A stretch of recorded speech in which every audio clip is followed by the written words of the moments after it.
Quando eu ligo a TV, é só decepção. A Dilma construindo estádio com o dinheiro do povão. O brasileiro trabalha, vai à luta todo dia, mas quando chega em casa é aquela covardia. Senta no sofá, liga a televisão, dá de cara com o protesto contra o aumento do busão. A Copa é importante, não tem como não falar, mas a educação é mais e tá deixando a desejar. Os políticos são espertos na época da eleição, nos prometem cada coisa, nos enche de ilusão. Quando a eleição acaba, vem a indignação. Político enchendo o bolso com o dinheiro do povão.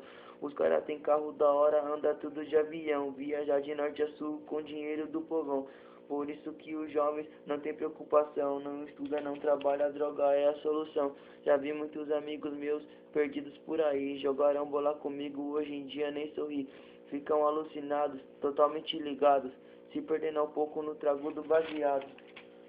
Quando eu ligo a TV, é só decepção. A Dilma construindo estádio com o dinheiro do povão. O brasileiro trabalha, vai à luta todo dia, mas quando chega em casa é aquela covardia.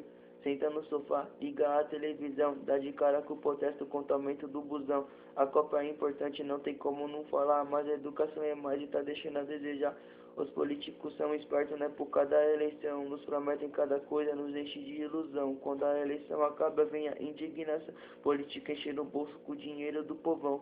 Os caras têm carro da hora, anda tudo de avião, viajar de norte a sul com dinheiro do povão. Por isso que os jovens de hoje em dia não tem preocupação, não estuda, não trabalha, a droga é a solução. Já vi muitos amigos meus perdidos por aí, jogaram bola comigo, hoje em dia nem sorri. Ficam alucinados, totalmente ligados, se perdendo um pouco no trago do baseado.